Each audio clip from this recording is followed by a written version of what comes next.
آگے حضرات آگے آگے ماشاءاللہ آگے تیاری آگے آئے ماشاءاللہ الرحمن الرحیم نحمده ونصلی علی کریم آباد۔ ہم میں سے ہر ایک مسلمان زندگی میں بہت ساری نیکیاں کرتا ہے، وہ کبھی ذکر کرتا ہے، تلاوت کرتا ہے، نماز پڑھتا ہے، نفلی نمازیں پڑھتا ہے، اسی طرح صدقہ دیتا ہے، ایصال ثواب کرتا ہے، حج کرتا ہے، عمرے کرتا ہے، بہت ساری نیکیاں زندگی میں کرتا ہے اور اس کی خواہش ہوتی ہے کہ میں جتنی بھی نیکیاں کر رہا ہوں مجھے آخرت میں کا اجر و ثواب ملے اور ہر نیکی اللہ تعالیٰ کی بارگاہ میں قبول ہو، اللہ تعالیٰ مجھے راضی ہو اور مجھے آخرت میں جنت مل جائے، جنت کے انعامات مل جائے۔ یہاں ایک بہت بڑا سوال یہ ہوتا ہے کہ نیکی اللہ تعالیٰ کی بارگاہ میں قبول کب ہو؟ اور یہ بات تو بالکل ظاہر ہے کہ نیکی کی خوبی یہی ہے کہ وہ اللہ تعالیٰ کے ہاں قبول ہو اور اسے اجر و ثواب ملے، آخرت میں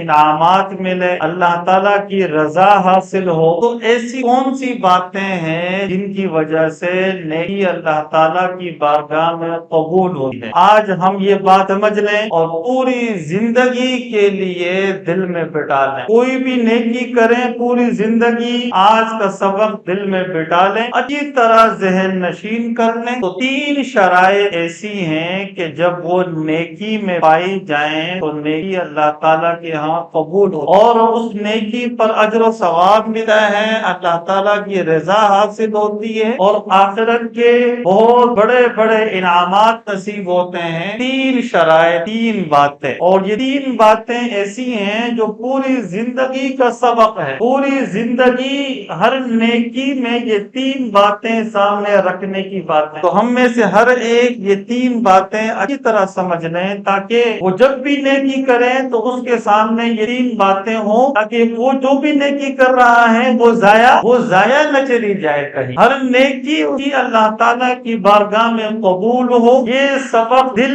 پہ لکھنے کا ہے اور مرد عورت اسی طرح جوان بوڑھا ہر ایک کے لیے یہ سبق ہے کہ ہم اچھی طرح سمجھ لیں۔ تو بات مختصر کہ بھئی نیکی اللہ تعالیٰ کی بارگاہ میں قبول تب ہوتی ہے جب اس میں تین باتیں پائی جائیں۔ ایک پہلی بات کہ وہ نیکی ایمان کے ساتھ ہو، وہ نیکی ایمان کے ساتھ ہو۔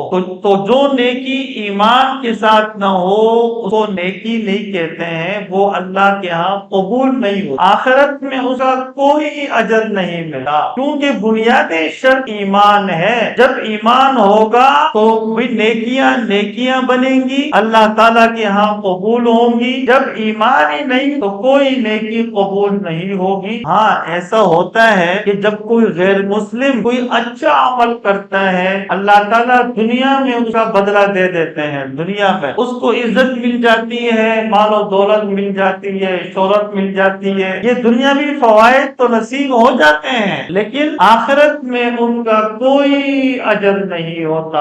اس سے معلوم ہوا کہ آج کل جب کوئی غیر مسلم فوت ہوتا ہے جس نے کوئی اچھے کام کیے ہوتے ہیں، لوگوں کی خدمت کی ہوتی ہے، لوگوں کے ساتھ تعاون کیا ہوتا ہے، فلاحی کام کیے ہوتے ہیں یا لوگوں کا علاج و معالجہ کیا ہوتا ہے، تو بعض آوازیں اٹھی ہیں کہ بھئی یہ بھی جنت میں جائے گا۔ تو بھائیو جنت میں جانے کے لیے سب سے بنیادی شرط کیا ہے؟ ایمان، کہ من عمل صالحا من ذکر او انثى وهو مؤمن، جو بھی نیک عمل کرے گا اس شرط کے ساتھ کہ وہ مومن ہو۔ من اراد الاخرۃ وسعى لها سعيها وهو مؤمن، جو آخرت کے لیے ارادہ کرتا ہے، کوشش کرتا ہے، عمل کرتا ہے، وہ مومن ہو۔ اللہ تعالیٰ نے جگہ جگہ ایمان کی شرط لگائی ہے، نیک اعمال کے ساتھ اور آخرت کی کامیابی کے ساتھ ایمان کی شرط لگائی۔ تو بھئی وہ جنت میں کیسے جائے گا؟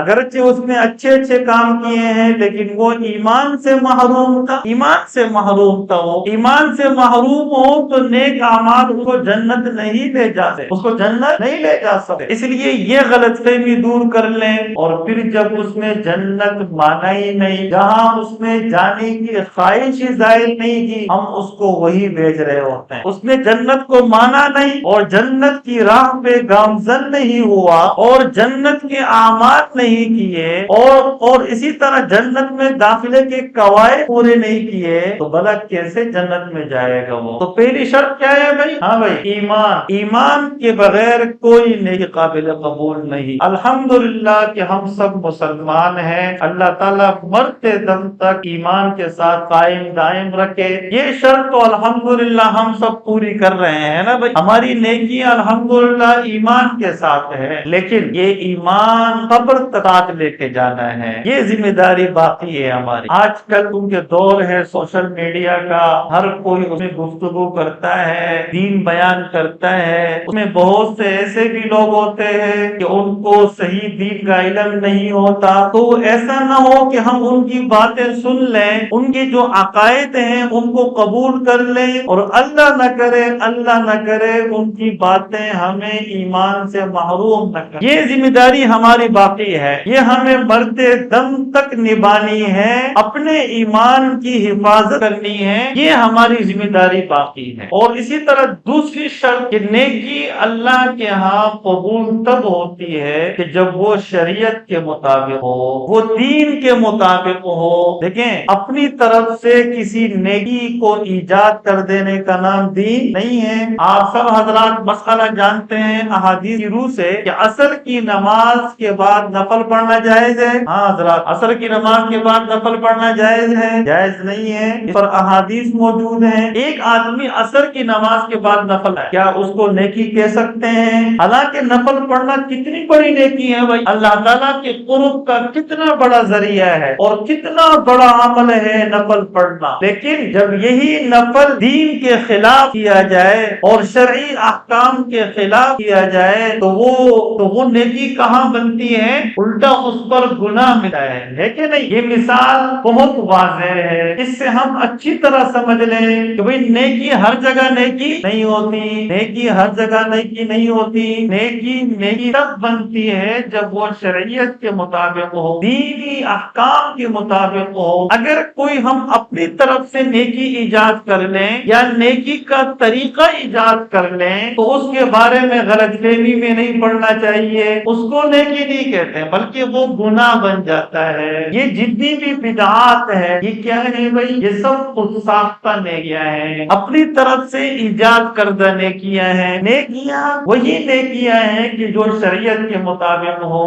امام سعید بن مسیب رحمہ اللہ کے بارے میں آتا ہے کہ انہوں نے ایک آدمی کو دیکھا کہ وہ عصر کی نماز کے بعد نفل پڑھ رہا، انہوں نے ان کو منع کیا کہ یہ اس وقت نفل پڑھنا جائز نہیں ہے، تو اس آدمی نے جواب میں کہا کہ مجھے معلوم ہے کہ اللہ مجھے اس نفل نماز پڑھنے پہ عذاب نہیں دے گا۔ اس کی بھی یہی غلط فہمی تھی کہ میں کوئی گناہ تو نہیں کر رہا، نیکی ہی کر رہا ہوں۔ جب میں نیکی کر رہا ہوں، نماز پڑھ رہا ہوں، تو اللہ تعالیٰ نماز پر عذاب کیسے دے گا مجھے؟ تو امام سعید رحمہ اللہ نے ان کو جواب دیا، اس کا حاصل یہ ہے کہ آپ اس زاویے سے دیکھ رہے ہیں کہ نفل نماز نیکی ہے تو اس پہ عذاب کیسا، حالانکہ آپ کو اس زاویے سے دیکھنا چاہیے کہ یہ نفل نماز سنت کے خلاف ہے، شریعت کے خلاف ہے، اور آپ کو اللہ تعالیٰ نماز کو عذاب نہیں دے گا لیکن شریعت کی خلاف ورزی پہ عذاب دے گا۔ آپ اس زاویے سے دیکھیں کہ احادیث کی روح سے اس وقت نفل پڑھنا منع ہے، پھر بھی آپ پڑھ رہے ہیں، اس پر آپ کو نیکی نہیں ملے گی بلکہ آپ کو گناہ ملے گا۔ اس سے معلوم ہوا کہ بھئی خود ساختہ نیکی کا نام نیکی نہیں، جو نیکی شریعت کے مطابق نہ ہو اس کو نیکی نہیں کہتے ہیں۔ لوگ کہتے ہیں جب آپ کسی سے کہیں کہ بھئی یہ کام صحیح نہیں ہے، کہہ رہے اللہ قبول کرنے والا ہے کہ آپ قبول کرنے والے ہیں؟ لوگ کہتے ہیں نا بھئی اللہ تعالیٰ ہی قبول کرنے والا ہے، لیکن وہ تب قبول کرے گا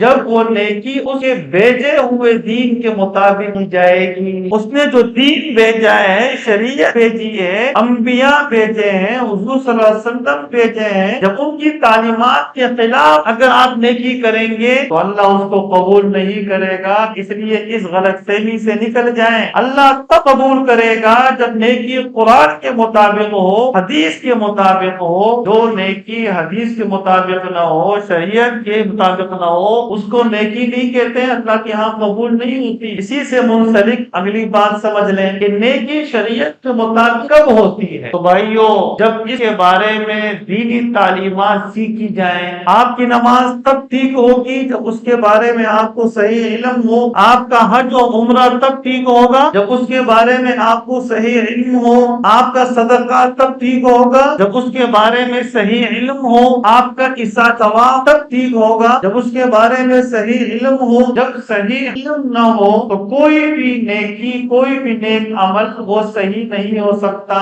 اس کی کوئی ضمانت نہیں دی جا سکتی کہ وہ صحیح ہے، کیونکہ عمل کا صحیح ہونا موقوف ہے صحیح علم پر. اگر آپ نے صحیح علم حاصل نہیں کیا اس عمل کے بارے میں تو بھائیو اس بات سے نکل جائیں، غلط فہمی سے نکل آئے کہ وہ نیکی صحیح ہو سکتی ہے. بھائی جب میں نے عمرے کا طریقہ سیکھا ہی نہیں ہے تو کیا میرا عمرہ صحیح ہو سکتا ہے؟ بھائی صحیح ہو سکتا ہے؟ ہرگز صحیح نہیں ہو سکتا. میں ایسی غلطیاں کروں گا کہ الٹا وہ عمرہ اللہ کے ہاں قبول کب ہوگا، مجھ پہ دم بھی لازم ہو جائے گا، مجھے اس میں گناہ بھی ملنا شروع ہو جائے. اور یہ صحیح علم کہاں سے حاصل ہوتا ہے بھائی؟ یہ مستند علماء کرام سے حاصل ہو. اگر آپ نے مستند علماء کرام سے، اپنے امام سے، اپنے مفتی صاحب سے آپ نے دین نہیں سیکھا تو آپ کی نیکیوں کی کوئی گارنٹی نہیں، کوئی ضمانت نہیں ہے کہ وہ صحیح ہوگی، اللہ کے ہاں قبول بھی ہوگی. تو گویا کہ حاصل یہ ہوا کہ بھئی دوسری شرط یہ ہے کہ وہ نیکی شریعت کے مطابق ہو، اور نیکی شریعت کے مطابق تب ہوگی جب اس کے بارے میں آپ اہل علم سے، علماء کرام سے دین سیکھیں گے اور مکمل معلومات حاصل کریں گے. اگر آپ نے مکمل معلومات حاصل نہ کی تو اپنی طرف سے کوئی نیکی کرنے کا نام دین نہیں ہے، اس کو نیکی نہیں کہتا ہے. کہ آپ نے اپنی طرف سے ایک طریقہ ایجاد کر دیا اور پھر ہم خوش بھی ہیں کہ ہم نیکی کر رہے ہیں. نہیں نہیں، نیکی تب بنتی ہے جب وہ شریعت کے مطابق ہو، اور شریعت کے مطابق تب ہو سکتی ہے جب اس کے بارے میں مسند اہل علم سے دین سیکھیں گے. تو آج سے یہ عزم کر لیں کہ جو بھی نیک عمل کریں گے، جو بھی عبادت کریں گے، اس کے بارے میں مکمل معلومات حاصل کریں گے اپنے امام صاحب سے، مفتی صاحب سے، مسند اہل علم سے. عزم کرتے ہیں انشاءاللہ بھائی، یہ طے کر لیں اور یہ غلط فہمیوں سے نکل آئیں اور یہ خوش فہمیوں سے نکل آئیں جو ہم نے اپنی طرف سے پالی ہوئی ہیں کہ اللہ قبول کرنے والا ہے، سب کچھ قبول ہو جاتا ہے. نہیں نہیں، اللہ تعالیٰ نے قرآن و حدیث کو، یہ شریعت اس لیے بھیجے ہیں کہ اس کے مطابق قبول کرے گا، جو اس کے مطابق نہ ہو تو وہ قبول نہیں کرے گا. اگر اللہ تعالیٰ ہر طرح کی نیکی قبول کرتا، ہر طرح کی عبادت اور نیک عمل قبول کرتا تو پھر اللہ تعالیٰ قرآن نہ بھیجتا، احادیث نہ بھیجتا، بلکہ کہہ دیتا کہ جو تمہیں سمجھ میں آئے عبادت کر لو، نیکی کر لو، جس طرح چاہو پڑھ لو، جس طرح چاہو نماز پڑھ لو، میں ہوں نا قبول کرنے والا. ایسا کچھ بھی نہیں کہا نا اللہ تعالیٰ نے. قرآن بھیجا، حدیث بھیجا، اور اسی طرح شریعت بھیجی، احادیث بھیجی، اور مکمل نظام بھیجا ہے. ہر چیز کا طریقہ ہماری شریعت میں، وضو کا طریقہ، استنجا کا طریقہ، غسل کا، نماز کا، اسی طرح زکات، حج، عمرے کا، صدقہ دینے کا، ہر چیز کا طریقہ شریعت نے بتایا. چھوٹی چھوٹی نیکی کا طریقہ بھی بتایا، چھوٹی چھوٹی نیکیاں بھی بتائیں، بڑی بڑی نیکیاں بھی بتائیں، ہر عادت کا طریقہ بتایا. اب ایک آدمی کہے کہ بھائی سجدہ کرنا کتنی بڑی نیکی ہے بھائی، ہے کہ نہیں؟ سجدے میں انسان اللہ تعالیٰ کے سب سے زیادہ قریب ہوتا ہے. لاؤ نماز کے 2 سجدے ہوتے ہیں ہر ایک رکعت میں 3 کر لیتا ہوں، کیا اس کی نماز صحیح ہوگی بھائی؟ صحیح نہیں ہوگی نا. نیکی بھی بتائی، نیکی کا طریقہ بھی بتایا. ہر رکعت میں 2 سجدے کرنے ہیں، ایک کیا نماز نہیں ہوگی. ہر چیز کا طریقہ بتایا نا بھائی. اگر زکات کا حکم دیا تو زکات کا نصاب بیان کیا، حج کا حکم دیا تو حج کا طریقہ بیان کیا. اگر وضو کا طریقہ دیا تو وضو کا، اگر وضو کا حکم دیا تو بھئی وضو کا طریقہ بتایا، ہے کہ نہیں؟ جب ہر چیز کا طریقہ موجود ہے پھر اپنی طرف سے نیکی کا نام نیکی نہیں ہے. اسی طرح بدعات جتنی بھی ہیں وہ سب خود ساختہ نیکیاں ہیں، وہ اللہ کے ہاں ہرگز قبول نہیں، الٹا ان پہ گناہ ملا ہے. آخری بات، تیسری بات، نیکی اللہ کے ہاں قبول تب ہوتی ہے جب اس میں اخلاص ہو، وہ اللہ کے لیے کی جائے، بس اللہ کے لیے، نام و نمود کے لیے اور شہرت کے لیے، اپنی تاریخ دہانے کے لیے، اپنے آپ کو نیک اور اسی طرح بزرگ ثابت کرنے کے لیے. لوگ میری عزت کریں، واہ واہ کریں، لوگ مجھے حاجی صاحب کہیں، لوگ مجھے سخی کہیں، لوگ مجھے یہ کہیں، لوگ مجھے تہجد گزار کہیں، لوگ مجھے پہلی صف کا نمازی کہیں، لوگ کہیں کہ یہ اصال ثواب بہت کرتا ہے، لوگ کہیں کہ یہ صدقات بہت دیتا ہے، لوگ کہیں کہ یہ ہر سال 2-3 عمرے کرتا ہے. یہ ساری ریاکاریاں ہیں اور نیکیوں کو ضائع کر دینے پر، اگر نیکی 100% شریعت کے احکام کے مطابق ہو لیکن اس میں ریاکار پائے جائے، اللہ کے ہم قبول نہیں ہے وہ نہیں۔ اس لیے ہم سب اپنی نیتوں کا جائزہ لے لیں ہر نیکی سے پہلے کہ میں یہ نیکی کس لیے کر رہا ہوں، اللہ کے لیے یا لوگوں کے لیے؟ اگر اللہ کے لیے کر رہا ہوں تو الحمدللہ، اگر لوگوں کے لیے کر رہا ہوں تو یہ بہت خطرناک بات ہے۔ اپنی نیت کو ہم ٹھیک کر لیں ورنہ تو کوئی فائدہ نہیں۔ بہت بڑا خسارہ کہ جو 40 سال 50 سال 60 سال نیکیاں کرتا رہا، عبادات کرتا رہا لیکن لوگوں کے لیے، اور جب اس کے سامنے اعمال نامہ قیامت میں آئے گا اس میں یہ ساری نیکیاں بھائی موجود نہیں ہوگی، ان نیکیوں سے اعمال نامہ خالی ہوگا، تو کتنا بڑا خسارہ ہے بھائی۔ کیا حاصل ہوا لوگوں کو دکھانے کا؟ کیا حاصل ہوا نام و نمود و فخر تکبر کرنے کا؟ کچھ بھی حاصل نہیں ہے۔ اپنی نیکیوں پہ ہم سب نظر ثانی کریں، اوروں کے بارے میں ریاکاری کا ہم فیصلہ نہیں کر سکتے، یہ بات ذہن میں رکھ لیں۔ اوروں کو ریاکار کہنا چھوڑ دیں، ہم اپنے آپ کی دعوت دے رہا ہوں، اپنی فکر کرنے کی دعوت دے رہا ہوں۔ اوروں کی ریاکاری اس کی دعوت نہیں دے رہا کہ ہم اوروں کے بارے میں ان کو ریاکار کہیں، بلکہ اپنے بارے میں فکر کرنے کی دعوت دے رہا ہوں کہ میں کتنا مخلص ہوں اور میں کتنا ریاکار، میری نیت میں کتنا اخلاص ہے اور کتنی ریاکاری ہے۔ تو تین باتیں نیکی میں پائے جائیں گی، اللہ کے ہاں قبول ہے۔ پہلی بات، نیکی ایمان کے ساتھ ہو۔ کیا ہو بھائی؟ نیکی ایمان کے ساتھ ہو۔ دوسری بات، نیکی شریعت کے مطابق ہو، دینی تعلیمات کے مطابق ہو، اور تیسری بات، نیکی اخلاص کے ساتھ ہو، اللہ کے لیے ہو۔ یہ تین باتیں پوری زندگی کے لیے ہم اپنے سامنے رکھیں۔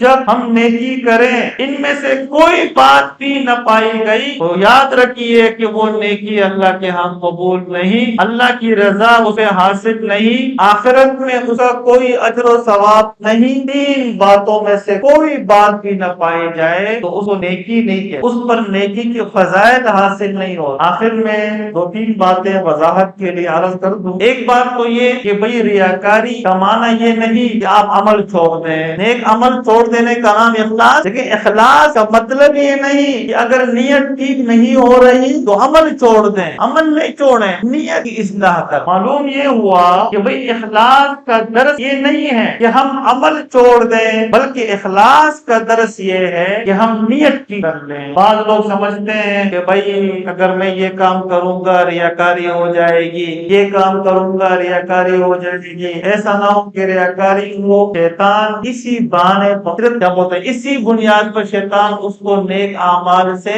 روکتا رہتا ہے۔ بھائی عمل کیے بغیر اخلاص کہاں کا؟ ایسا کون سا اخلاص ہے کہ جو عمل کے بغیر ہے بھائی؟ مطلب شیطان کہتا ہے نہیں پہلی صف میں نماز نہیں پڑھو ریاکاری ہو جائے گی، بھائی تہجد نہیں پڑھو ریاکاری ہو جائے گی، حج و عمرہ نہیں کرو ریاکاری ہو جائے گی۔ تو بھائی ریاکاری جو ہے نا یہ عمل، اگر آپ نے ریاکاری سے یہ سمجھا کہ ہر عمل ہی چھوڑ دو تو یہی تو شیطان کی چال ہے، یہی تو شیطان کی چال ہے۔ مطلب یہ ہے کہ عمل کرتے ہوئے آپ ریاکار تھے اور عمل جب نہیں کر رہے تو آپ مخلص ہیں، عمل نہیں کرتے تو اب مخلص ہیں۔ عمل کے بغیر اخلاص کہاں کا؟ اخلاص کا مطلب یہ ہے کہ نیت کی کریں، عمل چھوڑنے کا نام اخلاص نہیں ہے بھائی۔ ایک اور بات کہ اگر آپ نے اللہ کے لیے نیک عمل شروع کیا، بعد میں دل میں وسوسہ آ رہا ہے کہ لوگ دیکھ رہے ہیں تو بھائیو وسوسہ آنے کا نام ریاکاری نہیں ہے۔ ریاکاری لوگوں کے دیکھنے کا نام نہیں ہے، آپ کے دکھانے کا نام ہے۔ جب آپ دکھا نہیں رہے، آپ نے اس کا ارادہ ہی نہیں کیا، لوگ دیکھ رہے ہیں، تعریف کر رہے ہیں، کوئی فرق نہیں پڑتا، تو اپنی نیت ٹھیک کریں گے، عمل نہیں چھوڑیں گے۔ بات ٹھیک ہے بھائی؟ ٹھیک ہے انشاءاللہ۔ تو یہ تین باتیں میں ایک مرتبہ پھر دوہرا دیتا ہوں کہ کبھی ہر نیکی اللہ کے ہاں قبول کب ہوتی ہے؟ جب اس میں تین باتیں پائی جائیں۔ ہاں بھائی، نیکی ایمان کے ساتھ ہو، نمبر 2 نیکی شریعت کے مطابق ہو، نمبر 3 نیکی اخلاص کے ساتھ ہو۔ اللہ تعالیٰ دعا کرتے الحمدللہ اللهم اغفر لنا ذنوبنا اللهم انا نسألك العافية في الدنيا والآخرة اللهم انا نسألك العفو والعافية في الدنيا والآخرة اللهم انا نسألك العافية في الدنيا والآخرة اللهم صل على سيدنا وحبيبنا ومولانا آمين.